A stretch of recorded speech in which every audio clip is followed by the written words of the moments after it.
bagamba kati mutuddize ettaka lyaffe. Mutuddize ettaka. Baba kuddiza nga bo bali kuki. So kaakati bo ne baga nti tulina okukireiminga land of Canaan jjajjaffe gye yatusuubiza kuba naye nga ne Ibrahimu yali akimanya ewaabwe yeri era we yali agenda wasiza mutabani we Isaaka nga Ibrahimu yagamba omuddu we nti nyamba odde ewaffe e Harani.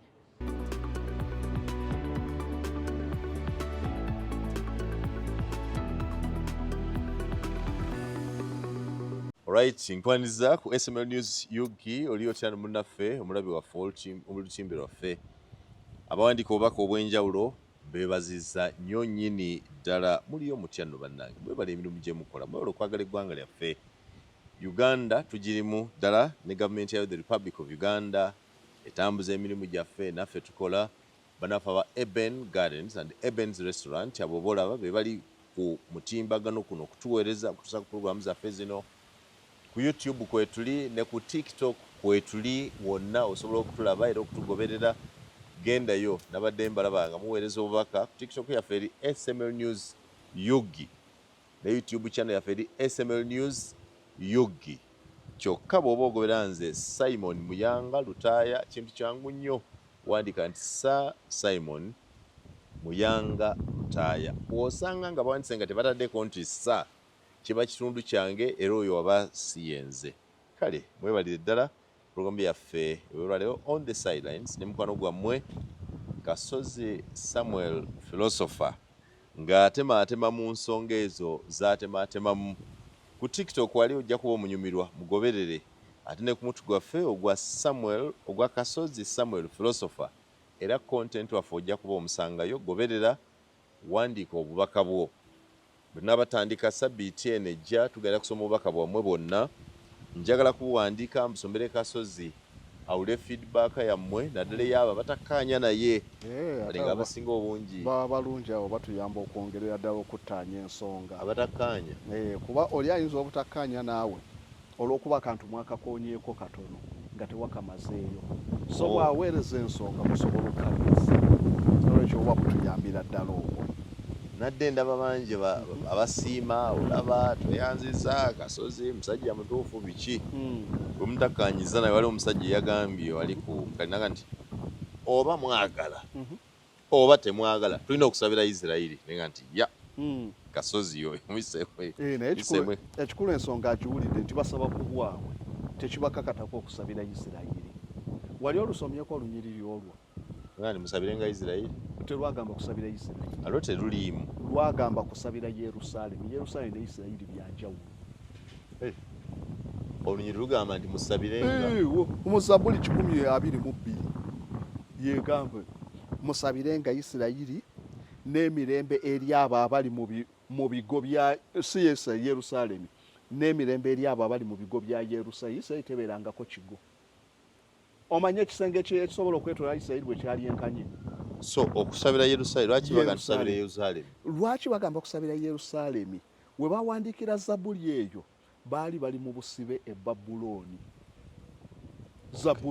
Zabbuli ezimu tulinamu ze bayita pre-exilic psalms. Zabbuli ze baakompozinga nga tebannagenda mu exile ng'era kingdom ya Yuda ekyaliwo. Nebukaduneza n'abalumba n'abatwala bonna mu exile ba Yesaaya baani bonna ba Danieri ne wabeerawo ze bayita exilic psalms ze baakompozinga nga bali mu exile ekitabo ekyo kya Zabbuli. N'ebeerawo ze bayita post exilic period ze baakompozinga nga bakomyewo. Kati psalms ey'ekikumi bagikompozinga bali Babulooni. So nga bagamba okusabira Yerusaalemi kuba Biden Yerusaalemi yalina ebizibu bingi babawambye bali Babulooni n'ebirala byonna nga survival yaabwe yonna Yerusaalemi nga bweri naye mu kiseera ekyo Isirayiri teyaliiwo waliwo kingdom ya Yuda yokka. So mu kiseera ekyabwe bakompoze baligambye musabire Yuda kuba Isirayiri yali yasaanawo dda nga baagitwala. N'olwekyo Zabbuli eyo yali egamba kusabira Yerusaalemi. babeere n'emirembe abali mu Bugwe ne mutawa za Yerusalemi n'ebira teyagambako musabire Isirayiri yali teriiwo. Olwani atugamba okusabira Yerusalemi? Abayudaaya bennyini bwe baali bagamba bannaabwe okusabira Yerusalemi kuba Yerusalemi bakirumbanga emirundi n'emirundi bakiwambe nga bakyagalako ki ya bugagga. Yerusalemi kankuweeko kati emu ku by'obugagga ekese y'endagaano oba Ark of Covenant eyo yokka kyali kya bugagga baali bagikola mu gold embere muti nga bagisiigako gold yonna. Yerusalemi yokka n'ebisenge tempe eyo baali babiteekako gold. Ebisenge gold yali mungi nga Yerusalemi temple mulimu ebikompe nga olaba bawero eza gold eziwera 500 eza bronze eza silver byonna biri mu temple. Mulimu ebikopo buli kimu kati ng'okujja n'owamba gold oyo n'ebyobugagga ebiri awo kitalo butalo. So nga bonna balumba Yerusalemi wali bakube temple y'Abayudaaya uniting factor then bamale bawambe n'ebirimu byonna kingdom ya Yuda eba tekyaliwo. Bonna balumbanga Yerusalemi. Kayigoloza singa abeerawo kwekalakasa abantu banalumba badda Kaleero ne baleka State House.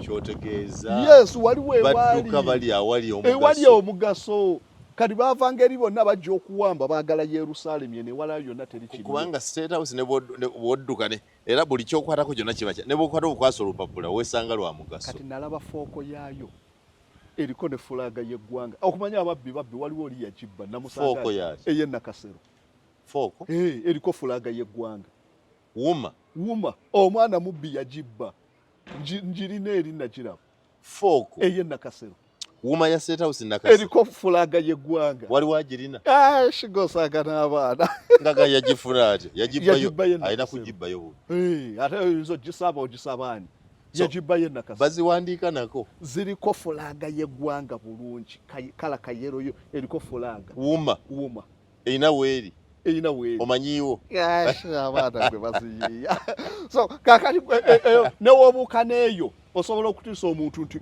yiino ekuba ye kati kya bulambuzi eyo gy'alina yet alowooza alina wuma ya bulijjo naye ate alabika tagiriisa agitereka leka n'okuleka agijjayo bujja bwoti kabonera akatuufu akalaga nti Nakasero yatuukayo era ekyo kyamaanyi nnyo banna. So kaakati kyembadde nkulaga nti no ne Yerusalemi waali wa kitalo bonna nga kyebalumba kati ng'omuntu yenna olina okusabira Yerusalemi ng'ogyeko okusabira ng'ate era olina okusabira n'ababeerayo babeere sefu kuba buli ddakiika babalumba naye kyali kikakata ku Bayudaaya be balina okusabira wali si ffe. By then Old Testament obutuukivu bwali bw'Abayudaaya tebwali bwaffe bannamawanga nga tebitukwatako kati bugingo beesiba bwesibi kwe olunyirite lwabagamba. So mu nkolagana yaffe ng'eggwanga Uganda waweeganyulirwa mu Isirayiri. Uganda weeganyulirwa mu by'ekijaasi ku training abantu baffe intelligence government kugiwa gundi eno bagiyita gundi spy wire balina erinnya lye bagiyita spy wire ke basindikira ne kasindikira mu simu ya muyanga otana akakonako ne katandika okumubega buli byakola. Pegasus wuruze bakozesa amawanga gonna okutuketta Pegasus spy wire bakateeka mu simu bakusindikiranga ka email oba ne bakusindikiranga ka message n'okonamu bwoti ko ne keeteeka mu simu yo ne kalyoka kabega buli kimu messages za WhatsApp text message Isirayiri byekozesa okubegawo bonna ba Hezbollah ba Irani kati amawanga mangi nga 26 gabagulako patent ne babawa ne Uganda wano bamu Pegasus spy kakola nnyo ka mugaso nnyo mu kaketa buli kimu kyokola email kazisoma WhatsApp message buli kimu gobeerawo ne simu yo weebuza abasajja bakutegeera batyanga Pegasus so kati awo wetufuniramu ennyo mu Isirayiri nebyo gamba nti bino byakusinza byaki no wewunya tetulina na embassy ya Isirayiri e Uganda tetulina nze ambassador wa Isirayiri we yajja 2024 bampita ne ku gundi ku Sheraton naliyo nga nze omuntu eyasinga okusomesa ku Isirayiri mu mwaka ogwo nga balumbye e Gaza owasinga nze nasinga osomesa era bampitanga munnamawulire nembera ne tula na ambassador n'ebifaananyi ne twekubya naye nga ambassador we Nairobi yakola mu kitundu wewali embassy ya Isirayiri yavayo najja buzi Uganda ku office kali awo gundi nga ku opposite okuli Nation Media kizimbe ekyo conference center so wewali awo kusena wewali ku office kali naye tetulina ntino tulina embassy Uganda tena embassy mzijufu eya Isirayiri mu Uganda teriwo era we baje eri batuwe ambassador wa Isirayiri mu Uganda yani abatulaba ndoza mubiwulira ebyo bigambo bya philosopher Kasozi nga bakagiteekawo mwaka guno nezo yajja yava Nairobi ambassador wa Isirayiri Nairobi yetwalaganya walukumpi East Africa so tebatena nnyo kye batwegulako nnyo kyamaanyi komaze yogera ku Isirayiri wetutandikidde nyamba okutegeera ekikayanye nnyo eggwanga lya Isirayiri ne Palastine ekitaggwa kiki? Okay, so wano recently ensonga esinga obakayanye nnyo yakuba nti nno amawanga ag'abawalabu gaagano recognizinga Isirayiri ag'abawalabu awo ne Palestine nga kweri ne Isirayiri negaana okurecognizinga state ya Palestine ekyo kyekiriwokko naye ng'ensonga okuva emabega etegenda kuvaawo bakayanya yeye ttaka ani nannyini ttaka awo era nawano ogenda kulaba debate egenda okubeera wano ani nannyini ttaka ki ettaka ewali Isirayiri ewali Palestine ewali Syria ewali Lebanoni ewali Jordani oba kye bayita Levant kyekigambo kye bakozesanga ku mawanga oba ettaka eriri okuva eno ku Sinai Egypt nojja ku Mediterranean n'ogenda edda ku Lebanoni nodda okutuukanga ku Ttake n'olyoka osala okudda kuyita ku Iraq bi Jordan nga bakiyita Levant bo abayudaaya bagamba ye promised land gye basuubiza Ibulayimu so awo wonna Jordan Syria Lebanoni Palestine weeri n'okudda eno ku Sinai ku Egypt n'okulya paati ya Saudi Arabia Northern Saudi Arabia ensi ensuubize ye basuubiza Ibulayimu ani agimusuubiza? Ibulayimu agamba nti Katonda yamusuubiza nti va mu nsi yeewammwe ensi eye Wuuli kyali kisangibwa Bukaludaaya oba Kalendiyani Bukaludaaya ye Southern Iraq awo Ibulayimu we Iraq ye wali bajjajjaabe n'amalaalo g'abajjajjaabe n'abala Iraq Nabbi Ibulayimu yatambula jjajjaffe wabakkiriza nze siriimu kale mwabakkiriza jjajja wabakkiriza ffe azaalibwa Iraq ne baganda be gye baali ne taata we gye yali Ibulayimu ye n'avaayo mubamugambye genda mu nsi gye ndi kulaga n'atambula Katonda naye Katonda tebaatuwa linnya yali Katonda ki? Katonda yamulagira tebaatuwa linnya nti va mu nsi yammwe ogende mu nsi gye Bukaludaaya ove Bukaludaaya olwali bwe mba nnoonya Bukaludaaya eri mu Iraq Southern Iraq Tigris ne Euphrates wezikira ndowooza ewali Basra wezikira ku Persian Gulf oba ku boda ya Iraq ne Kuwait awo wewaali Kalendiyani oba Abakaludaaya era Ibulayimu muganda wa Nebukaduneza muganda w'abaani Hamurabi ne baani ewaabwe weewe gye yadduka bamugamba va mu nsi eyo Bukaludaaya ogende ewali taatawo ewali maamawo n'abafamire yo ogende mu nsi gye ndi kulaga nga tamanyi na gy'agenda era we yatambula ne banne bangi yatambula ne muganda we Harani kuba muganda we Omulambu ye yali yafa baalinga basatu yatambula ne muganda we Harani ne batambula ne bagenda era wano we tujja kye babayita Abebulaniya oba Hebulyu so Ibulayimu ava eri okugenda kasa yamala okusala River Tigris n'afuuka Omwebulaniya oba Hebulyu abantu abadde tebamanyi Hebulyu oba Abebulaniya kyekira abantu babuuza Abebulaniya bo baalagawa Abebulaniya baaliyo Abebulaniya kitegeeza ki the other side of the river nti baali eno omugga kati nga katugambe Nayiro ng'oli Busoga Busoga n'osala n'ojja enjeru ne bagamba gwe tokyali musoga efuuse muganda nabo we baasala ne basala river ne badde eno ne bagamba ab'Ebbulaniya abali ku the other side of the river. That's what it means. Yes. So bagamba byawandikwa mu Lwebbulaniya era Olwebbulaniya lwawukanako kate n'olujju kuba abasigalayo ate bo bayina basigaza lulimi lwabwe basigaza nga bwe nsigala ebusoga nsigala ndi musoga no jeno ne mugattamu ate Oluganda mu Lusoga ne bijjanga byemikisinga ne byawukana kyovala nti Bible tulina ez'Olwebbulaniya tulina eza Alamayike ate n'Alamayike Yesu yali ayogera Alamayike era Abayudaaya eri aboogera Alamayike naye nga si bangi ate Alamayike ye bamugjawa nga bazze eno mu Persian lwali lulimi lweno mu Irani nalwo Abayudaaya ne balwenyigamu. So kakati Ibulayimu yajja ne banne bangi ne basala mbo bagenda mu nsi ensuubize n'endogoyi n'ente nga Ibulayimu ebintu ebimutambuza yali mulwanyi ng'amanyi ekitala. Ibulayimu yali mulwanyi.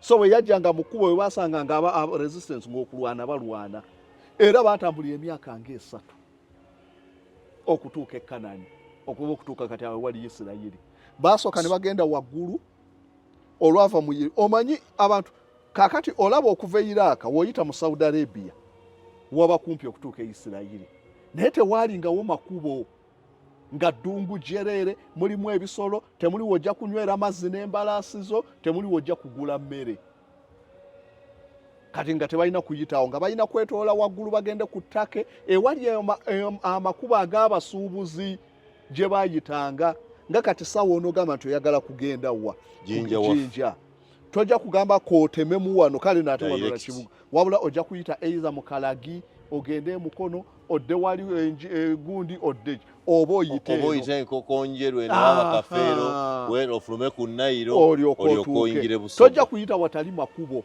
kati nabo bajjanga bayita mu makubo ne batuuka tujja kusula mu katawuni k'Egindi ne batuukawo ne basooka batradinga nako emyezi ne baweza emmere ne beeyongerayo Ibulayimu ajja atambula n'atuuka n'agenda Harani muganda we yasigala Harani Ttaka kakati awo nawo we bagamba nti nawo paati yeeno kuba baayitawo Ibulayimu ne bava Harani awo wonna ate waliwo n'ebibira baayitanga mu bibira awo Ttaka wo walungi nnyo ne bajja paka Siriya ne bajja paka Lebanoni awo wonna nga bayita muze bayita the Great Silk Roads enguudo ezayitibwangamu abagenda China okusuubula.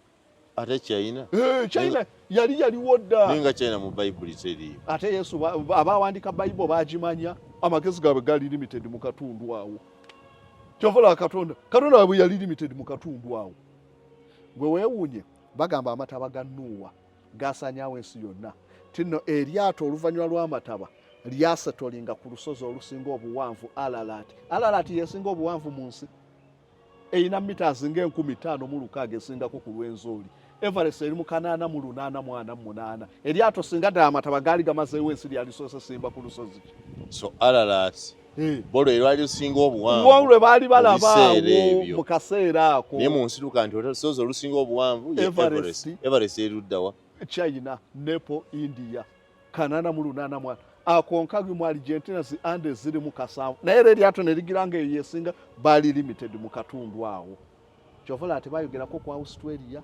tebayogerako ku America mu Bible tebayogerako wabula butundu awo na Africa amagezi gaali limited.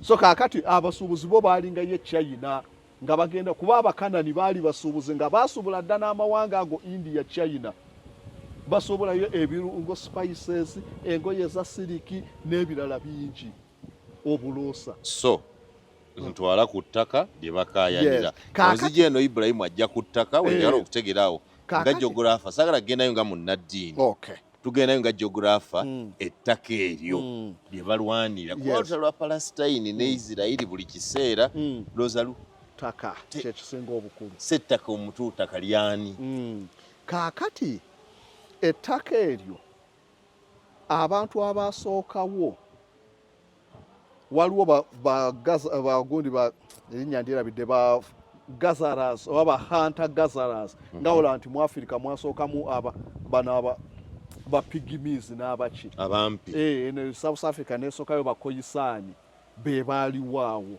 awo baaliwo around emyaka nga omutwalo gumu mu 1000 BC.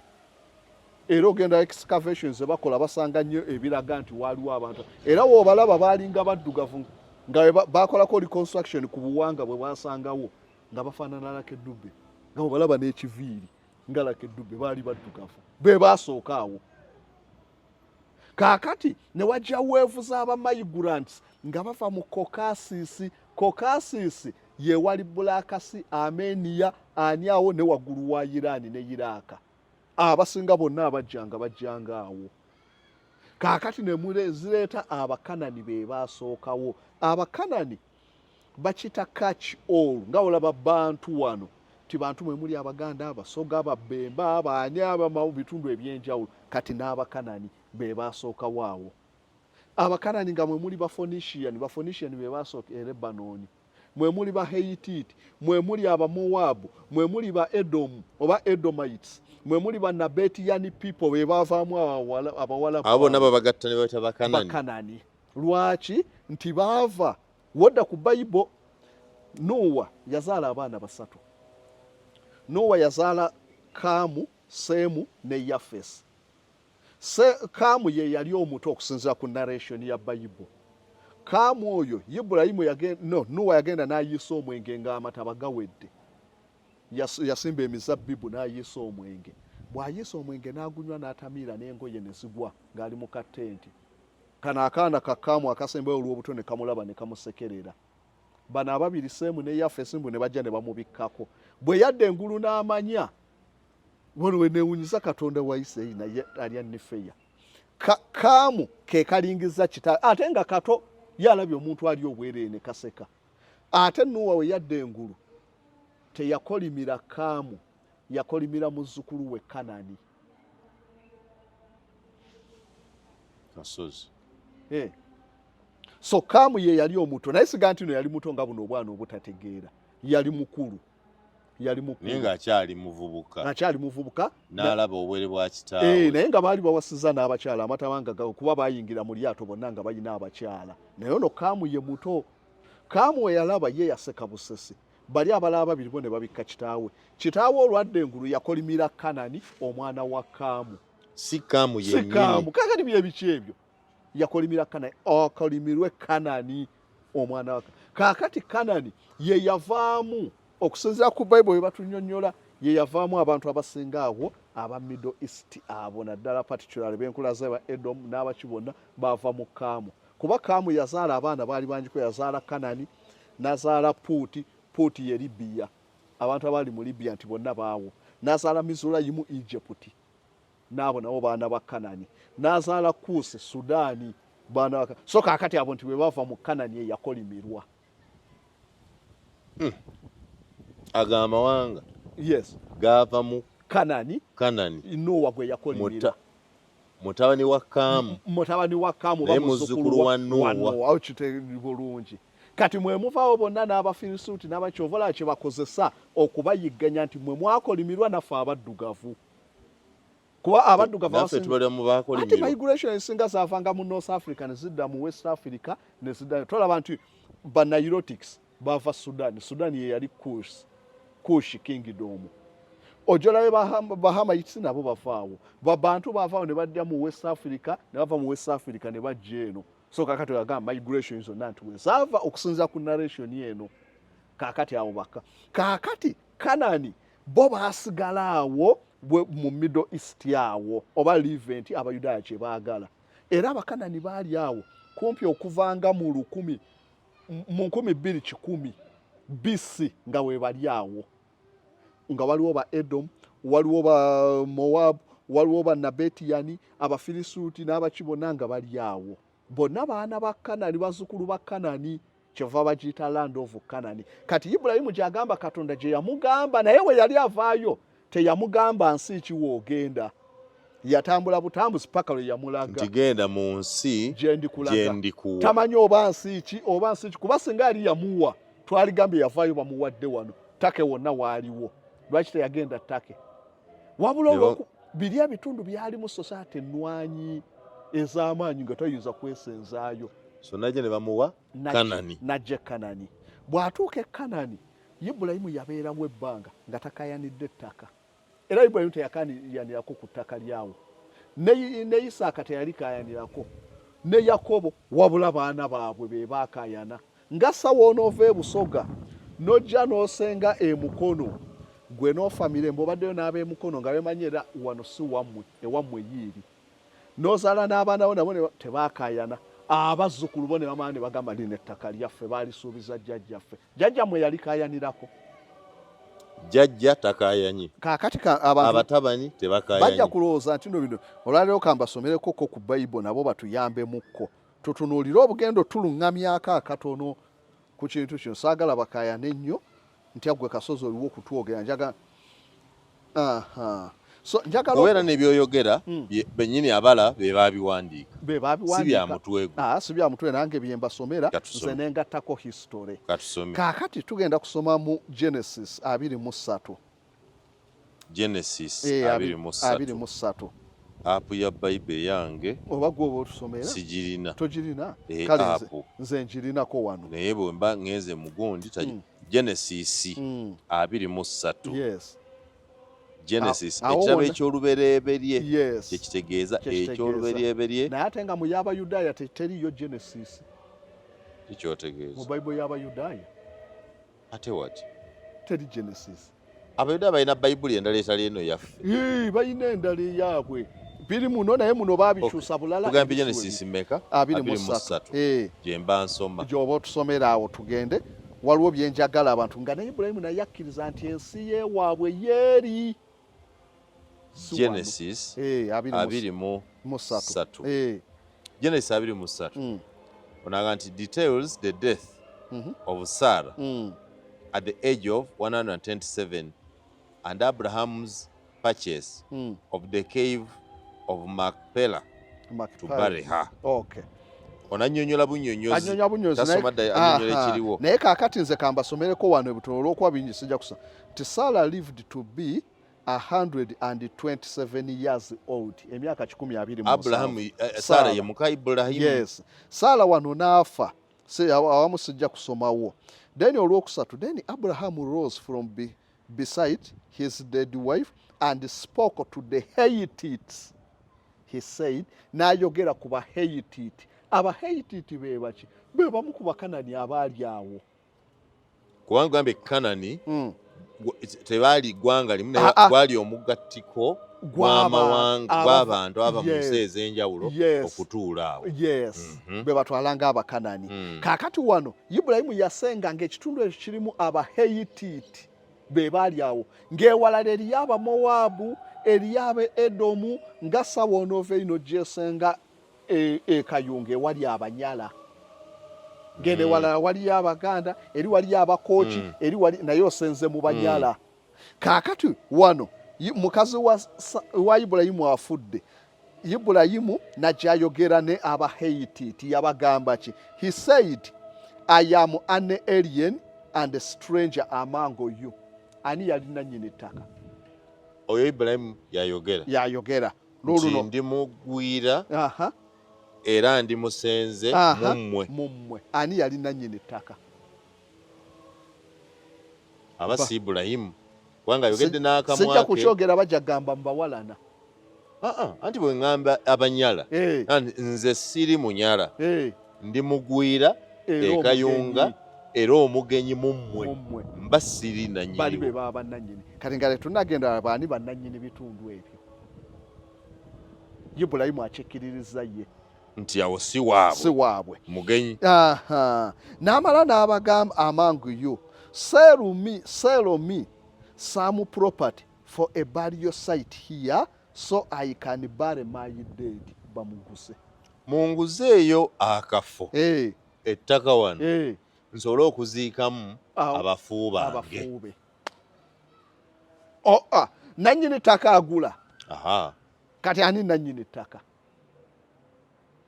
Ibulayimu ye jjajja w'abano yava Bukaludaaya ewaabwe najja wano kaakati yagamba siri wa wano ndi mugwira era munguze kati obwannannyini bwani Abahititi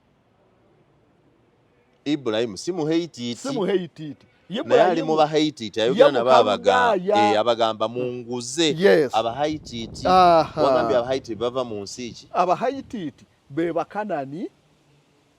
Yes, naye nga bano obasomako babatwala nga ba Indo-European people kuba bafubutukawo mu saidi za Ttaka Syria ne bajja wano ne basookawo nga Ibulayimu tannazaalibwa ne bamigrate nga mu 2010 BC. Ibulayimu ajja wano ava ewaabwe lwali 1805 BC olwo atandika okutambula okujja e Kanani nga bano already gye bali. Kankwongereko akalala. N'amaana abagamba the Hittite replied to Abraham. Bamugamba bamuddamu. Sir, listen to us. You are a mighty prince among stars. Bury your dead in a choicest of your tomb. None of us will refuse you his tomb for burying your dead. Tetujja kugaana obadde naffe. Oli naffe. Tukutwalanga mulangira wano. Ziika abantu bo. Tetulina buzibu. Tetukulinaako buzibu. Abantu yalinawo mirembe Ibulayimu teyalwananga nako n'abantu bano. N'amaana agamba, he said, okay, then Abraham rose and bowed down before the people of the land. Kibannyonnyole mu Luganda. Abraham n'asiima n'avunnama n'abeebaza era n'atandika okuziika abantu be. Naye olina okuwulira people of the land. Abantu bannannyini abataka mu Luganda kyandigenda ne yeebaza abataka okumukkiriza okuziikawo. Kakati gwali eyo woba enkayana zino okuggwa gwe naawe jangu ng'ovunula ku bataka n'avunnamye ani nannyini. Abataka be bannannyini ttaka avunnamye to the people. Era wano n'agamba mu Lungereza nti so in reality what we see happening here in Genesis 23 is that Abraham obtains a forest of the land God had promised him. Abraham atandika okufuna akatono ku ttaka lyagamba nti Katonda lye yamusuubiza. Abraham purchases a field. Abraham agula akafo asobole okuziikawo Saara era wafuuka ekifo mwatadde abafuube ng'aga nti ndowooza no ettaka lino wenziisa abafu bange liryo Katonda lye yansuubiza. Ng'alowooza na bulowooza bw'agamba kuba Katonda teyamugambako nti kaakati waawo nedda. Yali ng'amayigwe, yali nomads, n'abeerako n'amala n'addukako e Misiri emyaka 8 nga naye tamanyi wa Katonda ye yamusuubiza. Era yafa tamanyi nti oba weewo wabula abaana we baawera ne bakozesa olukwesi bo ne beefunza ettaka. Naye nga naye yali alimanyi liriko bannyini lyo. So ettaka lino lye riri mu Isirayiri lye riri e Palestine oba be bonna we bali. Kaakati ngenda kulaga wawe riri katweyongereyoko wano. Agambye people of the land they hate it be bannannyini. He said to them, if you are willing to let me bury my dead, listen to me and intercede with Ephron son of Zohar on my behalf. Nti munyambe mumwogere ne Ephron. Kemumaze mukkiriza ne mumpaako wenziika abafuuba. Era munyambe munjogere ne Ephron. Mu Luganda ye Kezironi. Munjogerere naye omwana wa Zoha anguze. Era ayagala kumuguza. Yagamba kangule awo mwebaza. Yagamba okufuna obwannaye we banampa obubi bajjako era enkya bagire mukyala we bamusengule. Mukkiriziso oli anguze. Ekitegeeza bali be bannannyini ki ttaka. So he will sell me a cave of Macpale which belongs to him and is the end of his field. Ku nkomerero nga olaba wano ntino Abaganda we bafunanga abannabanda abafudde nga babawa ku kibanja gye kikoma. Sekitegeeza ano be bannannyini. Era bamuguza naye yali akkiriza bamuguze waakiri ku nkomerero gy'ekibanja. Kuba gye yali abeera we bamuguza wennyini we yali abeera nga we baamuwa tikoze oli mufe zimba ku nkomerero y'ekibanja era wennyini we baamuguzaawo akatundu. So fe nze ebintu bino abamu bajja gamba gwe tolina mwoyo bino tebyetaaga bye baawandiika bagamba Abraham purchases a field era ng'ekimuguze ekyamupa kusogula wano kuziika mukazi we Saara n'azaala n'abaana teyafaayo kugula ttaka naye kuziika kwe kwamukozesa ebyo. Then wano okay, kaakati wano tetujjagira nnyo Abraham abajja kwesomerayo ebisinga ebiri awo ne bakonvinsinga, and he said to Ephron oba Kezron in their here, listen to me, if you will pay a price of the field, accept it, ask from me so I can buy. Ne bakolaga no yagulawo 400 shekel of silver. Sente ziyagula bazoogerako naye onannyonnyola n'agamba lwaki Abraham yavunnamira Abahitites nga bamukkiriza okuziika baga nti it was an act of gratitude okusiima n'okussa ekitiibwa mubaamuwa kubaamuwa. So kitegeeza be baki be bannannyini. Kaakati wano kyembadde nkulaga ko abaana nabo bajja kwesomera kati ebyo bizze ku Palastine ne Israeli ntegeere ekibalwanya. Kaakati ekibalwanya nti oluvannyuma lw'abaana ba Isirayiri okumala ne bawera nga Yakobo ba Ibulayimu nedda Ibulayimu yasaala gundi Isimayiri ne Isaaka. Isimayiri ne bagamba mwana waki wa mukyala Sireefu ne bamugoba Isaaka n'asigalawo. Isaaka n'azaala Yakobo ne Esawu. Yakobo abba omukisa gwa Esawu. Yakobo amala azaala abaana 12. Olwo kaakati Yakobo ye yasooka okuyitibwa Isirayiri mbu yalwana ne malayika. Kaakati abaana abazaalibwa Isirayiri kiva mu Yakobo omwana wa Ibulayimu. Yes, kyova olaba nti no Isimayiri tebamulaga nga Isirayiri yadde yali mwana waki, ne Ibulayimu teyali mu Isirayiri. Teyali. So kaakati Obuyisirayiri butandikira ku Yakobo n'abaana be. Awo kaakati bwe baamala okuwera ne bagenda e Misiri ne balekayo bano bannaabwe abalala. Emisiri ne bamalayo emyaka 4-5. Sa odduse wammwe busogole seyo bano bo ne babonaabona n'embeera embi. Bwe nodduka n'ojja e Buganda mu kibuga nga bwe ndi wanera n'omala n'oddayo nga bamaze n'okukulaaka n'ogamba nkomyewo wammwe emyaka 4-5. Ettaka walikola walireka buli ssaawa. So kaakati baamala ate era n'ogamba no we muli wange nkomyewo naye nga bali developings emyaka egyo gyonna gwe wadduka.